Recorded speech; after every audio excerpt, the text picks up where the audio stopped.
Hello, hello. Welcome to Fempreneur True Confessions podcast.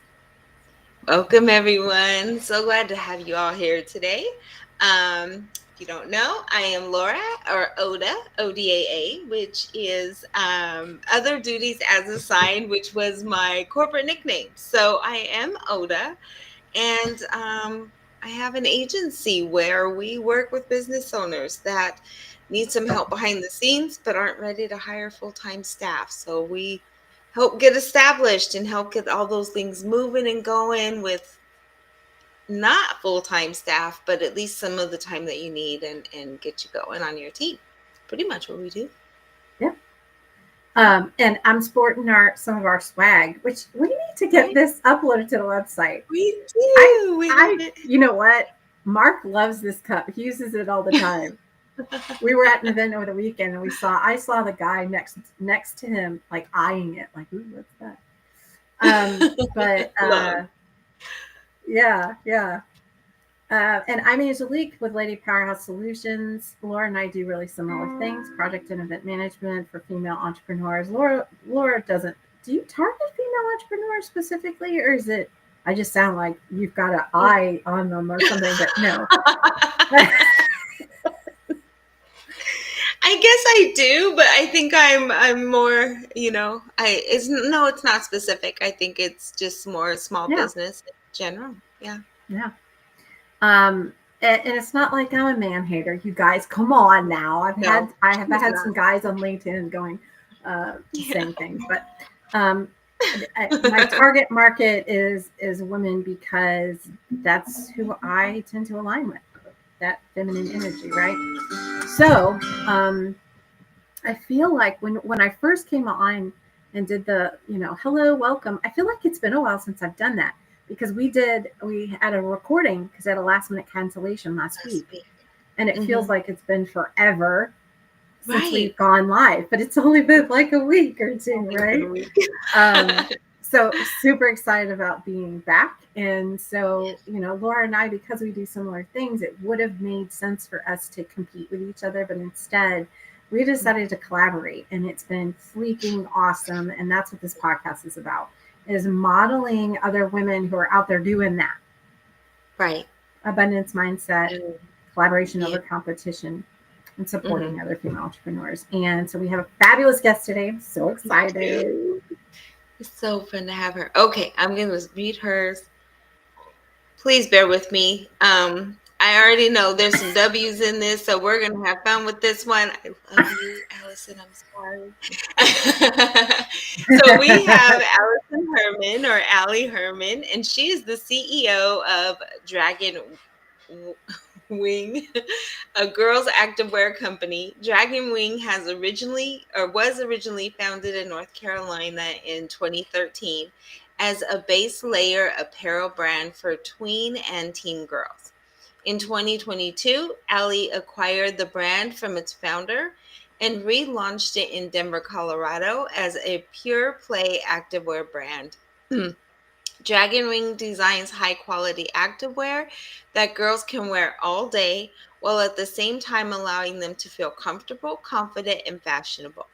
Because anyone can be active, everyone should be comfortable. Whether she's at the dance studio or just hanging out with her friends, the Dragon Wing girl feels secure in who she is and who she wants to be. Allie has always had a passion for fashion and athletics. Her athletic journey began as a competitive swimmer at 5 years old and culminated as a varsity swimmer at the University of North Carolina. After retiring from competitive swimming, she moved to New York City to pursue a career in fashion where she attended Parsons School of Design. Following her time at Parsons, Allie has spent the last 2 decades working in children's activewear and has worked for some of the most recognizable brands in the industry. Her career has given her knowledge that spans every aspect of the apparel business, from manufacturing, sourcing, design, merchandising, and sales. Her comprehensive knowledge of the industry's intricacies enables her to guide Dragonwing with precision, ensuring the highest quality products are brought to market efficiently. Welcome. Yeah. Sorry, me and R's and W's are a thing. So I love the name of your shop or your activewear. I'm a dragon girl, so I love it. Yeah, for sure. Um, Super excited about talking about today's topic because it makes me uncomfortable. Um, and today's episode is titled "One of the Most Authentic and Effective Ways to Grow Your Business." And big surprise has to do with imposter syndrome. So I'd love for you, Allie, to share your story and how it inspired you and changed you and your business. Yeah, I mean, when we talk about imposter syndrome, I think every business owner faces this. When I first acquired the company, to be fully honest, had no idea what I was getting myself into. And a lot of times, you think acquiring a company might be easier than actually starting your own business. But I would beg to differ. It was definitely, while I really appreciated having a mentor that passed along the business, it was definitely a lot of cleanup and then a lot of trying to just navigate and figure out where I wanted to pivot the business, where I wanted to pivot the branding, the product, and really making it my own. Mm-hmm. Yeah. Cool. Very cool. The idea of taking something over, even though it's established, it may not always be foundationally sound, and it's not your connections, your people that you would know or get to know. When you're starting a new business, you're out there meeting people that are more like your people. So sometimes that can be difficult, taking over those contracts, because not everybody works the same way. So Yeah. And it's just, how do you make it your own, and working with new manufacturing partners and, other, people that we hire and contract out with. It was just a really big adjustment and change, and definitely challenging because my husband and I went into this pretty blind, not knowing what we didn't know. So it's been a journey for sure. Yeah, and that's such a good point. We don't know what we don't know. And you talked about that turning point where you were like, all right, I'm just going to embrace the fact that I have strengths and weaknesses, acknowledge the weaknesses. And you admitted, like, this is where I need help. And I think that is so hard, especially for female entrepreneurs, because and Laura, I hate to use the term that you used earlier today, but we're the go-to.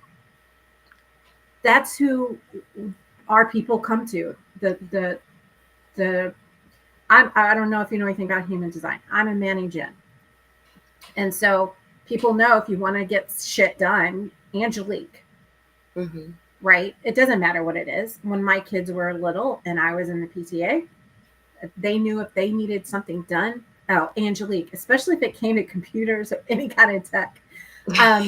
So still, unfortunately, still for her. Yeah. So I feel like, we get bombarded with so many asks, and so we automatically want to say yes to everything. And of course, learning to say no means that you're also saying yes to something else. And if you say yes to something else, this changed my mindset. That means I have to say no to something that's already on my plate, because my plate is full. My plate is always full. My plate is usually over full, right? So I loved what you had said about admitting that you needed help. Yeah. And figuring out how to outsource. And you mentioned that a second ago.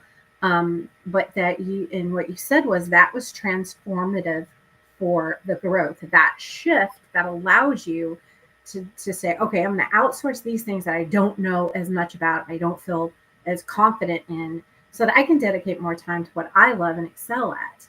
And a lot of that, and for us as entrepreneurs, we're relationship builders. We're idea bringers. We're not the doer. The one that's actually generating. That's what the word I'm looking for is, implementing and doing all the little things. So, it was difficult to admit that shortcoming.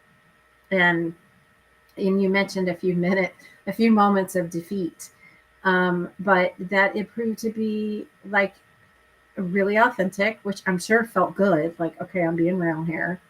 But effectively, it grew. Eventually, it grew your business.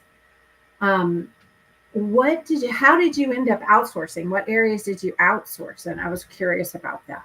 Yeah, so we've outsourced, PR, marketing, a lot of SEO, Google ads, Meta ads, things along those lines that, I'm just not an expert. And I really learned that, design and sourcing and managing the brand and, creating collaborations and networking, like you spoke about, is where my passion is.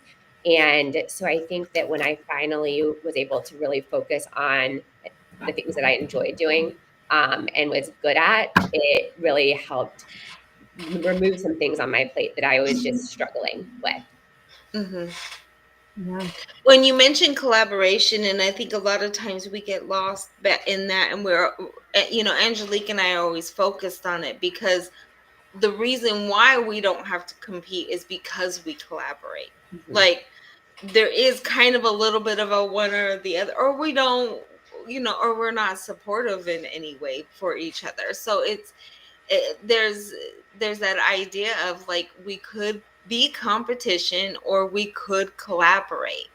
um and that was kind of where that all comes from, and being supportive and being there for each other comes in with that. But when we're in business, because we're really focused on building the business that we with people that we are like drawn to, you know, it makes sense when collaboration comes into play. And I love that you said that, because it's such a huge part, especially in the industry that you're in and with what you're doing, what you're building.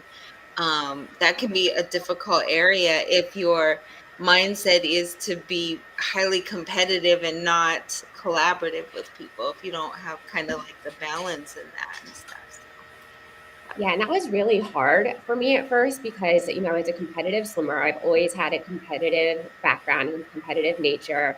Working in New York City, it was very competitive just because yeah. anybody in the fashion industry is a dime a dozen, and you're working, till 9, 10 at night every night just to keep up, not even to excel.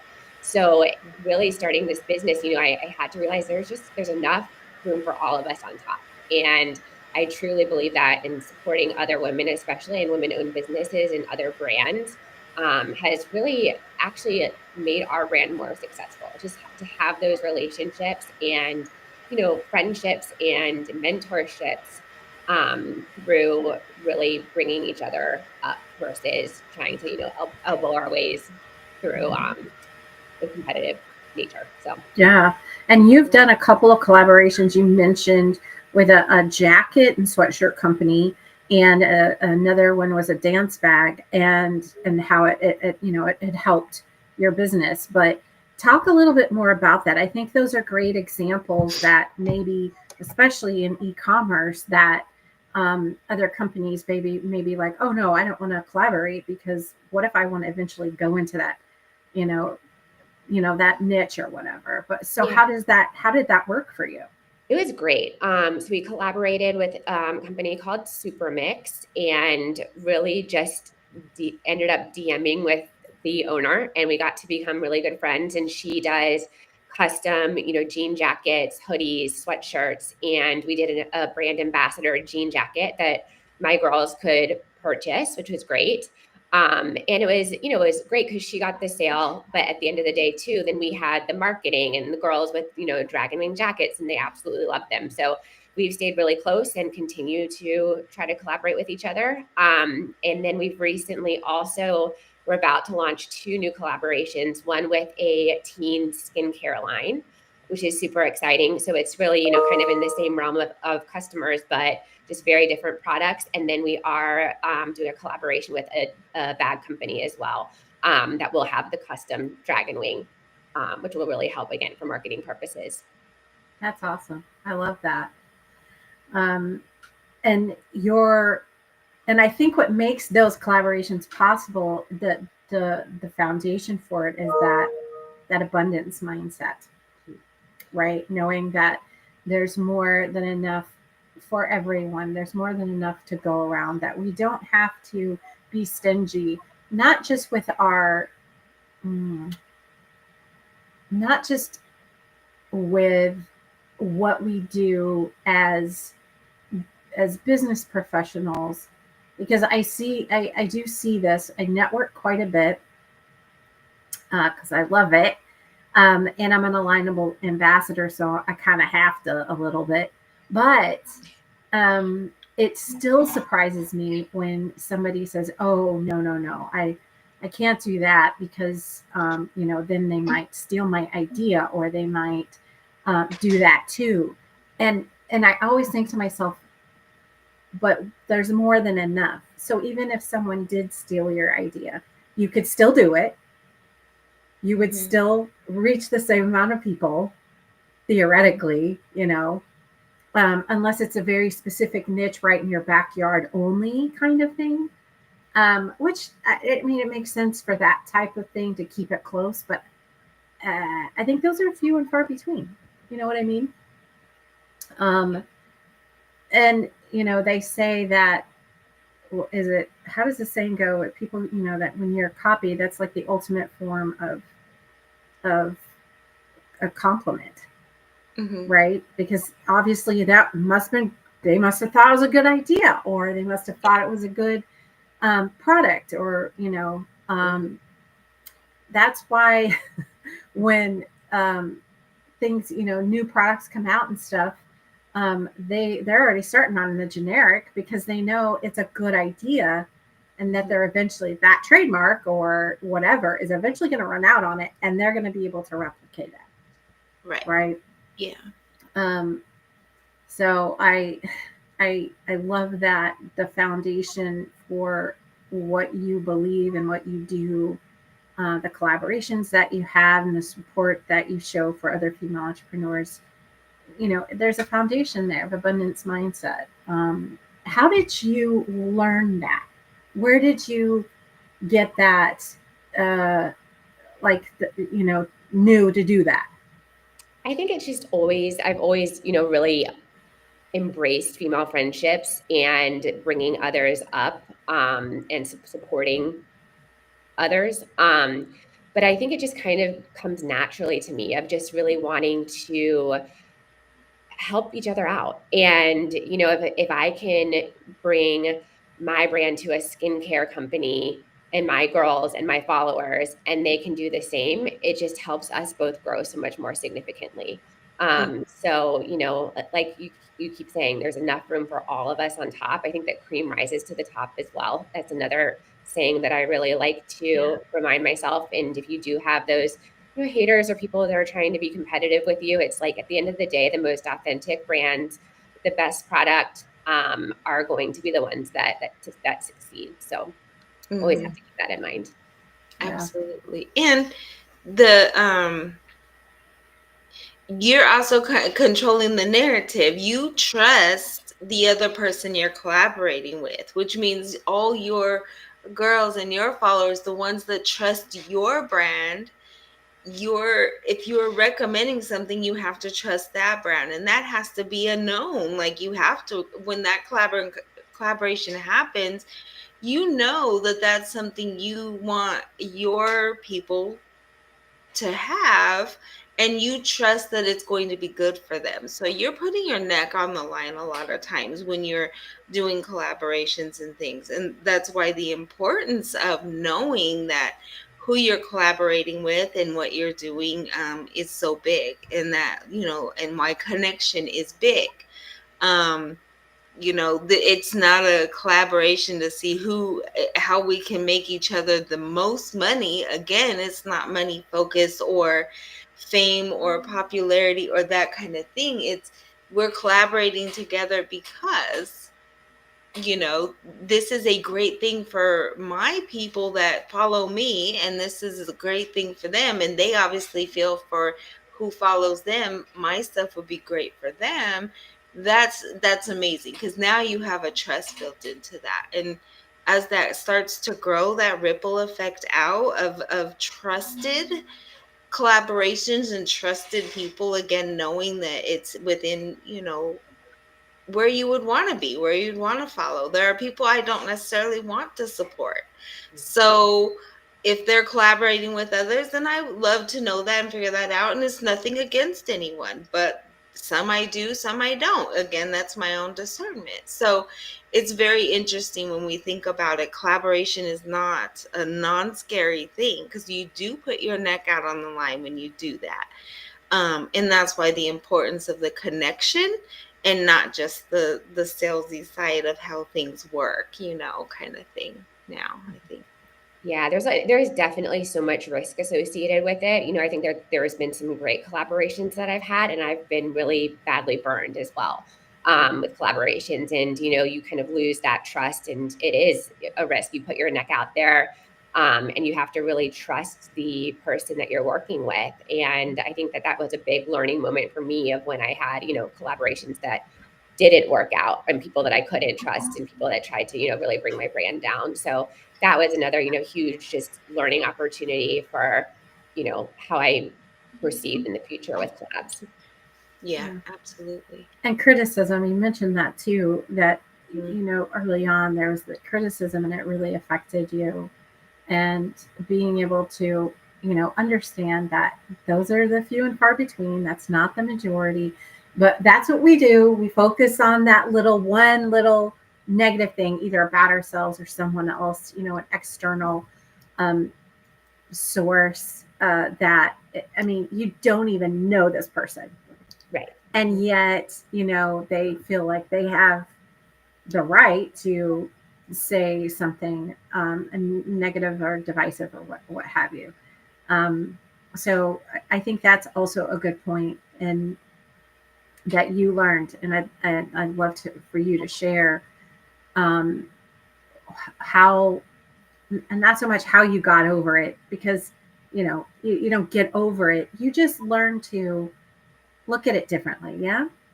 Yeah, and I think that as you grow, or as we've grown as a brand, the more criticism we get. And at the end of the day, I try to now think of it as flattery, that someone cares enough to try to put me down, or try to hide behind the screen and be a troll or whatever it is. But you just have to kind of get thicker skin, and just know that just because someone is criticizing you, criticizing your brand, that doesn't mean I just can't take it personally anymore. And that's been hard to really realize, and to be able to put that kind of facade on, to make sure that I'm not being affected by it. Yeah. And I love too that you collaborate with nonprofits. That's something that I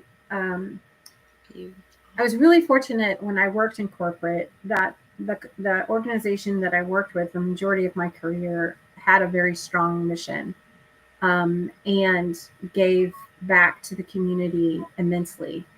And that set a standard for me. So that's something I love to do to this day, and I will continue to do it, is doing pro bono work for nonprofits that I believe in, that I support their mission. And I just love doing it. And I have to be careful that I don't spend more time doing the free stuff than I do the paid stuff, right? Because I do, you know how it is when you really, really love someone's mission, you get really wrapped up in it and excited about it, and dive in, and at least I do. My personality is like, down the rabbit hole we go. Right. What can I do? Yeah. And I know, Allison, you do that as well. Are you working on anything right now? Yeah, we are. We are working on collaborating with some nonprofits with giving kind of, I guess I'm going to call it like legacy inventory, to donate to mainly, girls that need the clothing. So we're excited about that, and always excited to give back and to support wherever we can. That's awesome. Yeah. Do you have a nonprofit yourself? Sports is expensive. So, was I delayed? I'm so sorry. It's okay. I was saying I love that because sports is so expensive. expensive. Like we did sports with our son and it was all the things, and the amount of money that just on equipment and things that had to be spent and stuff. And then it is a separate wardrobe because you do need to have clothes that aren't ripped up and things like that. So it's just so interesting, and it's amazing that you do that, because not, little things like that make such a big difference and people don't think about it. They're like, well, it's not a big impact. And I'm like, it's a massive impact. You have no idea. Like, every little thing that everybody does is a massive impact in somebody else's life. So Yeah. There's that ripple effect. There's always a ripple effect. Even if you just make a difference in one person's day, just because you smiled at them, you just don't know what people are going through. Allison, you guys don't have your own nonprofit, but you do support. Do you partner with any specifically, or is it kind of different every year? It's kind of just different and on an as need basis, but we just try to truly, if we have the opportunity, we try to truly give back as much as we can. Someone just came to mind that I want to introduce you to, Allison. Laura, it was Rachel Jinks, right? She was she's a former dancer, and now she's in fitness. She's back to dancing. She's training dancing and stuff now. They've got an academy and stuff. Like, she's completely changed her world. She's not doing branding anymore. She's gone back to the dancing and things and stuff like that. So she'd be a great introduction. But yeah, we had her on the podcast too. We need to get her back. And she's in Denver. Oh, crazy. Yeah. Why is that crazy? I missed it. I love it. Oh, I said she's in Denver. Rachel is in Denver, so is Allison. Oh, okay. Yeah. Because Allison is, where are you right now? Naples, Florida, which I'm in Florida, but that's right, because you're traveling. Mm-hmm. Yeah. Okay, I think touched on most of the topics. I think. Did I miss anything? So anything you wanted to say that we didn't touch on about your journey that you feel is important or that needs to be kind of out there? Yeah, I mean, I think it's just, becoming an entrepreneur is tough, and we face so many challenges every single day, and we had talked a little bit about you don't know what you don't know. And I feel like, going back and circling back to that imposter syndrome, every day, I feel like you have to kind of fake it till you make it, and just continuously know that there's going to be fires. There's going to be challenges. There's going to be something every day that doesn't go to plan. But I think it's really having that resilience and the ability to push through and to really navigate those challenges. And, every time you fail, you're actually learning. And I feel like it helps you grow. So I think that just keeping that in mind as an entrepreneur is really important.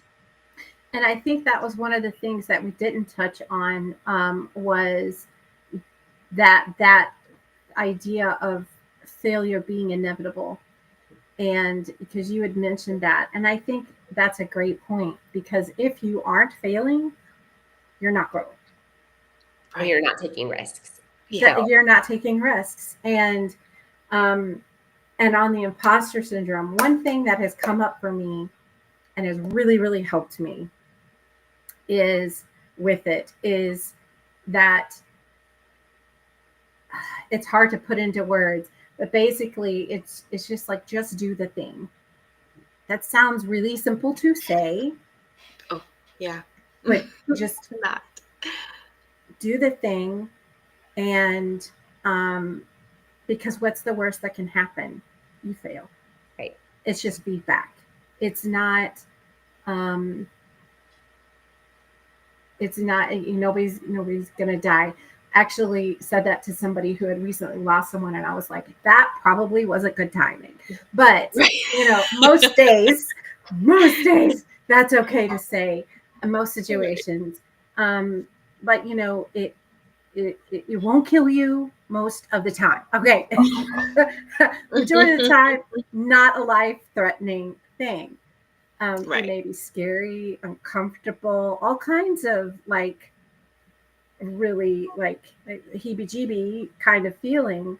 But if you can push through that feeling, how long do emotions last? Is it like 6 seconds or something really short, that emotional spike? And if you can get through that time period, I think it's Brene Brown that talks about that. I don't. Yeah, you might be right. I don't Isn't remember. it? She's, your emotional, that Well, I know the feeling of, 6 second, like you ask a question and your heart answers in the first 6 seconds. Your mind kicks in after that. So if you're oh, asking a question, you're hearing something before 6 seconds, or in that 6 seconds, it's your heart talking. That's like your intuition, like what you should be listening to. That's what okay. I was taught. So I But just Googled it. It's the biochemical response generally lasts 60 to 90 seconds. 90 seconds. You just got to get through that 90 seconds of fear or being uncomfortable or embarrassed or whatever. yeah, yeah, 90 seconds. That that's a doesn't. lot of time. But in the big In scheme of an things, is emotional it really? response. Is it really? It's not. I mean, typically, most of us adults, even though we should not be working 18 hours a day or awake 18 hours a day, should be more like 16, or maybe I'm more of a 14-hour a day girl. But seriously, could sleep 8 to 10 hours a day for real. Um, so if you're doing that, that's 90 seconds out of 18 hours. That's not a lot. Just Right. get through that and move on and go on with the rest of your day. And even if it does happen once an hour, that's still 1.5 minutes compared to the next, how many, 1.5 minutes minus 60, 58 and a half, whatever that is. Right. 58 now. 58 No. minutes, let's give us 30-second buffer to recover. All right. And that's the message I've been getting when I take that deep breath and I listen to my heart. And it says, everything you need is already inside you. It's already there. Mm-hmm. For whatever reason, you don't believe it. You're not buying in, whatever. Just get through that 90 seconds. And also, I meant to mention earlier, whoever's watching on Facebook, thank you. Say hello. Please drop a comment. We love that you guys watch live. Yes. And so one question I do like to ask, and this one was not on the intake form. So just so y'all know, she has no idea what I'm about to ask her. And I'm really building this up on purpose. Poor Allison's on the other side going, oh my God, oh my God. No, really not that big a deal. You've probably answered this question multiple times. If there was one piece of advice or one thing you would do differently. Wow.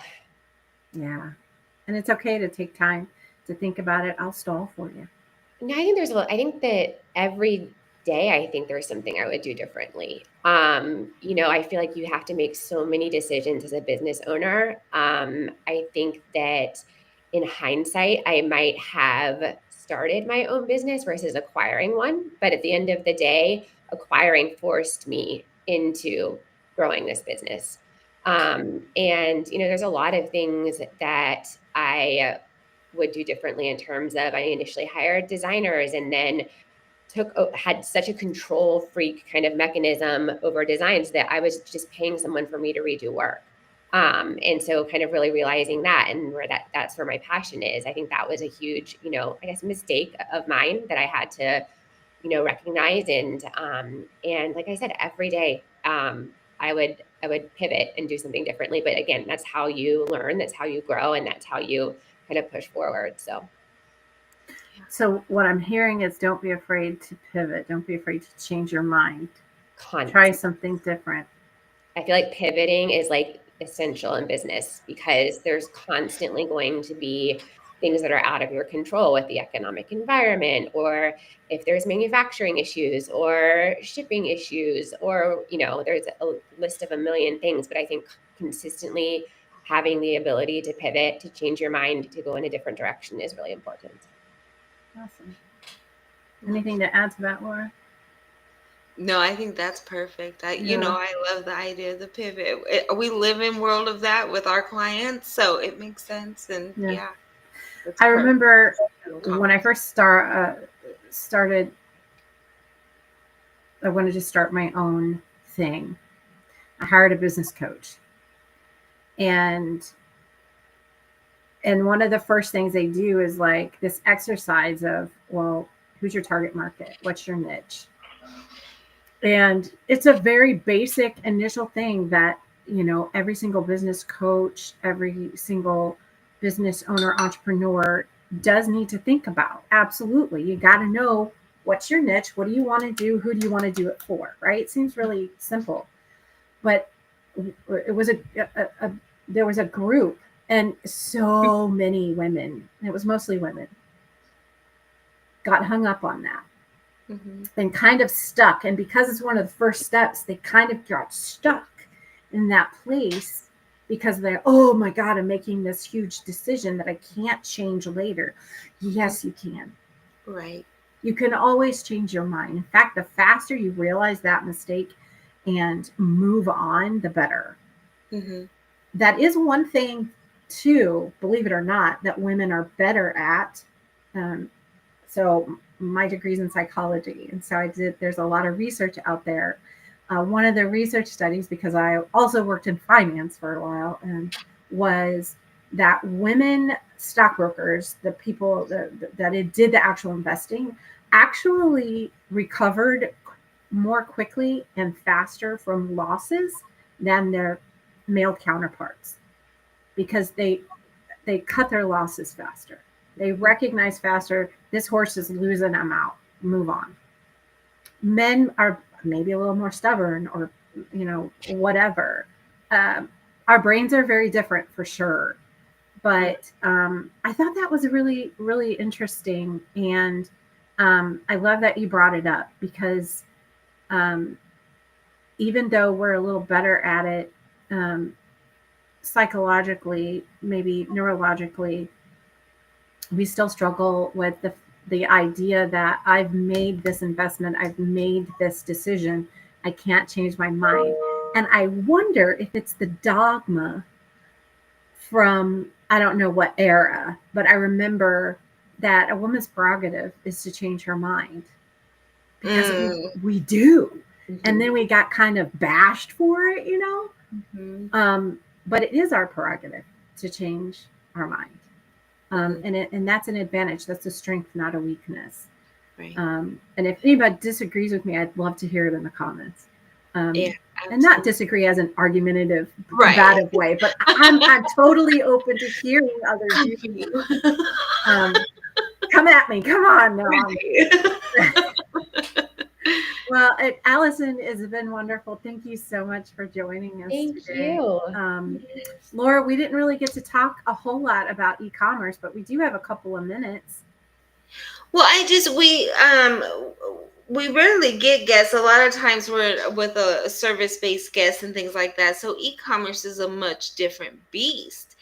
And when we first started this, we talked about the bright shiny object syndrome, and how we see the success on the other side, but we don't know what that journey really looked like. And part of the premise of the podcast really was that in e-commerce, it seems to be times 1,000, because the world in e-commerce is so much busier, so much harder. And we were talking before in the green room about the collaboration when it comes to e-commerce is different in comparison to the service-based industries and things like that. So I just kind of want to make sure that we had touched on that, because your journey um, could seem very, very different in comparison to some of our other people in our audience that are in service-based businesses more so than the e-commerce space. Because a lot of coaches, consultants, and stuff like that, their business models are much different, and your world is, I mean, much scarier, especially in the collaboration space and things like that. So I just wanted to touch on that a little bit. That is So a yeah. good point. That's a really good point. For collaborating, e-commerce can be, there's another facet. There's a way more additional facets to it. Yeah. Any advice for somebody who is struggling? In the e-commerce space, I think it is challenging because you're not touching and feeling product, right? You're having to really go online and trust that, what, based on reviews, based on imagery, that everything is, what you're expecting to actually receive. So I think that the biggest thing that we've learned is really just imagery and video, so you can see how the product moves, and making sure that the customer can really see that product, even though it's not tangible at that moment, I think is super important. So that's something we've really tried to focus on to help build our e-commerce brand and e-commerce platform. Do you feel, I know a lot of people feel like Google business and Google reviews in general are a big deal. I feel like even more so for service industries than e-commerce, but what do you think? Huge deal. I think that reviews that's how I shop when I'm online, is I always look at reviews in terms of sizing, in terms of people's feedback. So that's definitely something really important, really something that we try to push out to our customers, is to encourage them to leave reviews, and make sure that all of our reviews are linked, whether it's on our platform or Amazon or Target.com, where we also sell products. So yeah, that's huge for e-commerce. And which leads to the next really quick question, which is, how do you get them to leave the reviews? So we usually push out an email. So we capture our customers' emails, and then usually about 7 days after their purchase, or when they've received their purchase, they'll get an email requesting a review. We also have a huge ambassador program, and they earn points for various activities, and leaving reviews on products that they've bought is another huge element to that. So that's been really helpful as well. Well, and that leaves a responsibility also to your customers and clients as well, the idea, and I put this out there to all of our audience as well. Reviews are highly important. And should you leave a negative one and things are fixed and things are updated and stuff like that, then update that. Or should there be something, but always leave a review. I think we forget to do that a lot of times. I know, like, when something's bad, we want to like make the call, but a simple review of, this was a really wonderful experience for everybody can be so beneficial for anyone in business. And a lot of times we forget that so often. And again, they may not always be pleasant. We do need to hear the other parts of it, but we always have opportunity to make that right and say that and have that be public. Part of our transparency for us is the same way, So it's definitely, I say to our audience as well, don't forget to leave your reviews for the people you're supporting. I am really guilty of not leaving reviews. Really, really guilty of it. So thank you for mentioning that, because we do purchase things online, and then it's so often that it would almost be a second job to leave reviews for everything. But leave a review as much as you can. It is helpful. And on that note, I said, I think instead of an announcement this week, we'll say, hey, if you're listening to this, please leave us a review if you haven't already. We would love that. That's our ask this week. So one of the things we like to do on the podcast is have the current guest introduce the next guest. Next week we have, I have to look, Tatiana Schutz. I think I'm saying it right. I don't know. If we botched it, Tatiana, we're so sorry. So sorry.